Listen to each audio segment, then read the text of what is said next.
গতকালকে বাংলাদেশের ইতিহাসে একমাত্র পদত্যাগ না করা ছাত্রলীগ নেতা এবং যিনি এখনও বীর দর্পে ঘুরে বেড়াচ্ছে এবং ছাত্র শিবিরের শীর্ষ পর্যায়ের নেতৃত্বে আছে এস.এম. ফরহাদ, তিনি ব্যাপকভাবে একটি মিথ্যাচার করেছেন।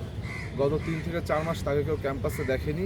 হঠাৎ করে তিনি যে এখনও বেঁচে আছেন সেটি প্রমাণ করতে তিনি এক ভয়ঙ্কর মিথ্যাচার করেছেন যে বাংলাদেশ জাতীয়তাবাদী ছাত্রদলের নেতাকর্মীরা বা শিক্ষার্থীরা তারা নাকি 5ই আগস্ট রাতে ঢাকা বিশ্ববিদ্যালয়ের হলগুলো দখল করতে চেয়েছিল।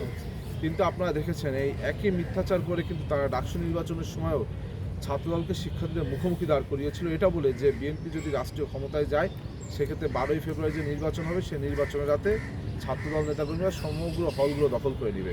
কিন্তু আপনারা দেখছেন যে 12ই ফেব্রুয়ারি জাতীয় নির্বাচনে বিএনপি সংখ্যাগরিষ্ঠতা লাভের পরেও আজকে 3.5 মাস পেরিয়ে গেছে কিন্তু কোনো হলে কিন্তু এই ধরনের কোনো অনাকাঙ্ক্ষিত ঘটনা ঘটেনি, বরং প্রত্যেকটি হলে ছাত্রদলের নেতৃবৃন্দ সহ সকল অন্যান্য যে ক্রিয়াশীল ছাত্র সংগঠন রয়েছে তাদের একটি শান্তিপূর্ণ সহাবস্থান সেখানে কিন্তু লক্ষ্য করা যাচ্ছে। কিন্তু আমরা বারবার দেখছি যে আমরা আসলে আমাদের মাঝে মধ্যে হতাশাগ্রস্ত হয়ে যাচ্ছে, আমাদের মাঝে মধ্যে আমরা দ্বিধায় পড়ে যাচ্ছি যে কাদের সাথে আমরা রাজনীতি করছি।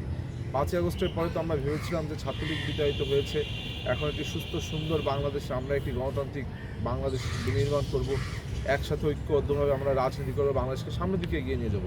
কিন্তু আমরা দেখছি বাংলাদেশ যখনই সামনের দিকে এগিয়ে যাচ্ছে ঠিক সেই সময় একদল ভয়ঙ্কর মিথ্যাচারিতা করে সমাজে ফিতনা ফ্যাসাদ তৈরি করতে হচ্ছে, বিশেষ করে ক্যাম্পাসগুলোকে তারা অস্থিতিশীল করতে হচ্ছে। কিন্তু এই ধরনের রাজনৈতিক সহযোগিতা তো আমরা চাইনি, কেননা যারা আমরা কাদের সাথে রাজনীতি করছি, কাদের সাথে নিয়ে আমরা আগামী দিনের বাংলাদেশ বিনির্মাণ করতে যাচ্ছি, যারা সুযোগ পেলেই মিথ্যাচার করে, যারা সুযোগ পেলেই ছাত্রদলকে শত্রু হিসেবে শিক্ষার্থীদের সামনে হাজির করতে চায়, যারা সুযোগ পেলে ছাত্রদলকে একটি ভিলেন ক্যারেক্টার দিতে চায় বাংলাদেশের ছাত্র সমাজের কাছে। সুতরাং আমি বলতে চাই যে এস.এম. ফরহাদকে যে ছাত্রদল তো হল দখল করেনি, বরং ছাত্রলীগের বেশে দীর্ঘদিন তারা 5ই আগস্টের পূর্বে হলগুলোতে ছিল। এবং আমি এই শিবিরের ফরহাদকে অনুরোধ করবো যে আপনি মিথ্যাচারিতা থেকে বেরিয়ে আসুন। ওনাকে দেখলে আমার কিছুটা ছাত্রলীগ আমার গোলাম রব্বানির মতন মনে হয়, সে একদম রব্বানির মতন খুব সাজিয়ে গুছিয়ে মিথ্যা বলে। আমরা একটা মিথ্যা কথা বলতে গেলেও দেখুন তারা নিজেদেরকে ইসলামিক বলে দাবি করে, তারা সবসময় পাঞ্জাবি পরে বিভিন্ন সুন্নাতি লেবাসে থাকে, কিন্তু তারা অনর্গল মিথ্যাচার করে। কিন্তু আমি কিন্তু সুন্নাতি লেবাসে থাকি না, কিন্তু আমি একটা মিথ্যা কথা বলতে গেলে আমার দুইবার ভিতরে কিন্তু আপনার বিবেককে বাধাগ্রস্ত হয় যে একটা মিথ্যা বলবো, কিন্তু তারা কি সুন্দর করে মিথ্যা কথা বলে। আমি বলবো যে তার এই বক্তব্যের জন্য ঢাকা বিশ্ববিদ্যালয়ের শিক্ষার্থীদের কাছে ক্ষমা চাওয়া উচিত, ছাত্রদলের কাছে ক্ষমা চাওয়া উচিত যে কেন তিনি এই মিথ্যাচার করলেন। কেননা ছাত্রদল একটি সুন্দর ক্যাম্পাস বিনির্মাণের জন্য বদ্ধপরিকর।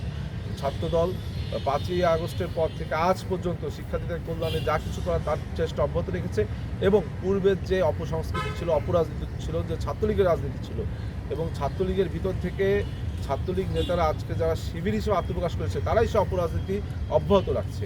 এখানে আমরা ছাত্রদল তো কেউ আর ছাত্রলীগের লুকিয়েছিলাম না, সুতরাং ছাত্রলীগের যে চর্চা সেটা সম্পর্কে কিন্তু আমরা অবগতও না, অভ্যস্তও না, বরং তারাই অভ্যস্ত, তারা এখনো হলগুলোতে বিভিন্নভাবে এই যাত্রা অব্যাহত রেখেছে। আমি তাদেরকে অনুরোধ করবো ছাত্রলীগের ভিতর ছিলেন ভালো কথা, কিন্তু ছাত্রলীগের ভিতর থেকে তাদের যে আচার অনুষ্ঠান, তাদের যে অপসংস্কৃতিগুলো আপনারা রপ্ত করেছেন সেই থেকে বেরিয়ে আসুন।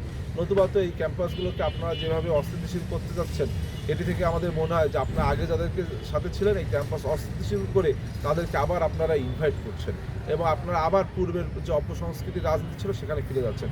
কিন্তু আমরা একটি সুস্থ সুন্দর স্পষ্ট বার্তা, বাংলাদেশ জাতীয়তাবাদী ছাত্রদল আমরা কোনো রকম অপসংস্কৃতির রাজনীতি আর চাই না, অপরাজনীতি আর চাই না। ছাত্র রাজনীতি আমরা শিক্ষার্থীদের উপর গণরুম গেস্টরুম কালচার আমরা চাই না, শিক্ষার্থীদের উপর অন্যায় নির্যাতন আমরা চাই না, শিক্ষার্থীদেরকে মানসিকভাবে বাধাগ্রস্ত করা আমরা চাই না। আজকে ঢাকা বিশ্ববিদ্যালয়ের কোনো শিক্ষার্থী তারা যদি তাদের কোনো বন্ধু বা বান্ধবীর সাথে এখান থেকে হেঁটে যায় তারা চিন্তায় থাকে কখন দূর থেকে কেউ ছবি তুলবে এবং ঢাকা বিশ্ববিদ্যালয় শিক্ষার্থী সংসদে কিছু লিখে আজে বাজে কিছু লিখে তারা প্রচার করবে। আজকে ঢাকা বিশ্ববিদ্যালয়ের শিক্ষার্থীরা যখন বিভিন্ন সময় খেলা দেখে সেই খেলা দেখার সময় তারা ভয়ে থাকে যে কখন এই শিবির কী করেছে, বিভিন্ন মানুষের হাতে তাদের বিভিন্ন নেতাকর্মীদের হাতে মোবাইল ফোন তুলে দিয়েছে। মোবাইল ফোন তুলে দিয়ে তাদের কিন্তু কোনো আইডেন্টিটি নেই, তাদের সাংবাদিকতার সাথে মিনিমাম আপনার যোগসূত্র নেই, কিন্তু তারা একটা হাতে মোবাইল ফোন নিয়ে বলছে আমরা মোবাইল সাংবাদিক। এবং তারা কী করছে, বিভিন্ন নারী শিক্ষার্থীদেরকে জুম করে বিভিন্ন আজে বাজে আপনার ভিডিও ধারণ করে সেগুলো ফেসবুকে প্রচার করছে। আমি বলবো এই জন্য আমাদের ঢাকা বিশ্ববিদ্যালয়ের শিক্ষার্থীরা কিন্তু একটি নিরাপত্তার সংকটে রয়েছে। আমি বলবো যে পূর্বে ছাত্রলীগের সময় নিরাপত্তার সংকটে থাকতো যে আমি আমার বাক স্বাধীনতা যদি এখানে প্রয়োগ করতে চাই তাহলে আমি হয়তো বাধাগ্রস্ত হবো, আমাকে হয়তো মারপিট করা হবে, আমাকে হয়তো জেলে নেওয়া হবে। থাকবে। কিন্তু এখন শিক্ষার্থীরা ভয় থাকে যে আমি যদি এখানে আমার স্বাধীনভাবে আমার বিশ্ববিদ্যালয়ে আমি হাঁটি, আমার ছবি হয়তো কেউ তুলে এটি হয়তো ভাইরাল করবে। অর্থাৎ এই যে মানসিকভাবে বাধাগ্রস্ত করা, এই যে মানসিকভাবে চাপে রাখা, এখান থেকে বেরিয়ে আসুন এবং শিক্ষার্থীদের মত প্রকাশের স্বাধীনতা দিন, শিক্ষার্থীদের বাক স্বাধীনতা, শিক্ষার্থীদের ব্যক্তি স্বাধীনতাকে আমাদের বজায় রাখতে হবে। তাহলেই এই যে শিক্ষার্থীরা, যে ঢাকা বিশ্ববিদ্যালয়ের শিক্ষার্থীরা প্রগতিশীলতার ধারক বাহক, ঢাকা বিশ্ববিদ্যালয়ের শিক্ষার্থীরা বাংলাদেশি জাতীয়তাবাদের ধারক বাহক, তাদের সেই ধারা অব্যাহত রাখা যাবে।